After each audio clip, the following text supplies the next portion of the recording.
Cornelia Hudaya and I'm a grade 10 student. Today I will talk about gender inequality.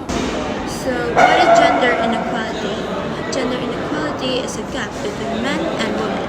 So, people who are treated differently based on their gender in a similar situation is known as gender inequality. Gender biases and social norms that limit women's rights and opportunities are the primary causes of gender inequality.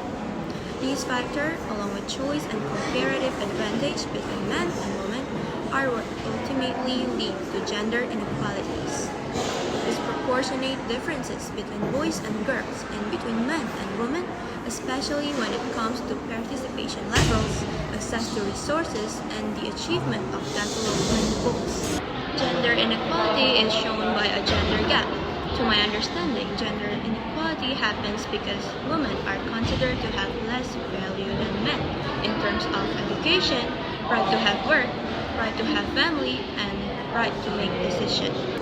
The current issues are men predominate over women in high-level roles in most workplaces and gender imbalance in education.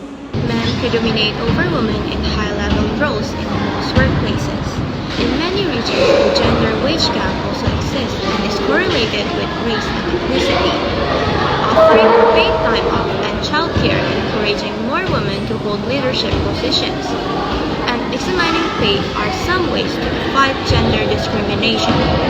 It is important to keep in mind that the COVID-19 pandemic has a significant impact on gender inequality in the workplace. Because women often take care of their children more than men do. More women quit their job compared to men.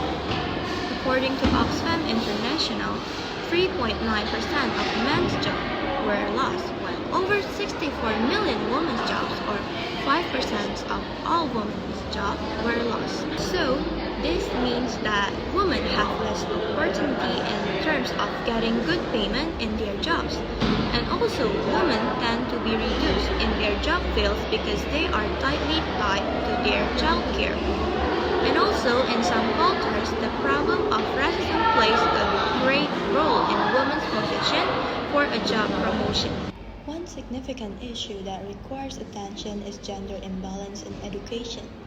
Many of the obstacles that young women and girls encounter in the educational system, as well as in their transition to employment and respectable job, are rooted in biased philosophy based on their gender. A part of this is influenced by discriminatory gender stereotypes and bias in educational legislation, policies, curricula, methods of instruction, and attitudes. In the same way, inappropriate and dangerous learning settings as well as gender-based violence in school affect girls' academic success, choices in education, and retention in the classroom, which has long-term effect on their ability to be economically empowered. This clearly tells us that in the field of education, women have less opportunity to get a high-class position compared to men. This is caused by the imbalance of education. Gender inequality in education is a major issue that needs to be addressed. We can collaborate in a variety of ways to help girls and boys receive equal chances in the classroom to lessen gender disparities in the field of education. This can be done by means of questioning, damaging social conventions regarding women's place in society, firstly.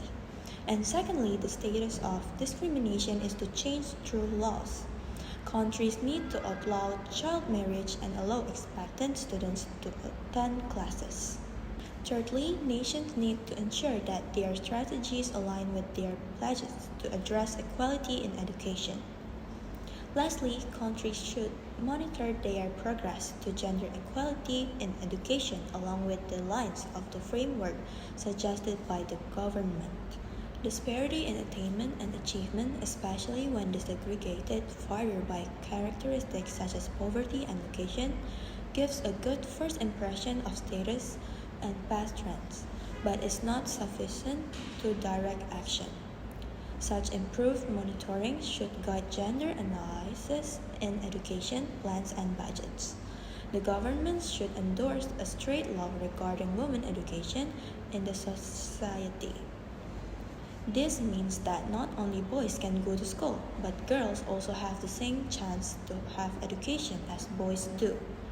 Children from the poor families are to be financed by the government to have education, especially girls in their school age. In terms of workplaces, governments should set up a strong law regarding the chance or opportunity of both men and women to be employed in the same levels. This can decrease inequality between men and women in terms of getting job frequency. That's all from me. Thank you.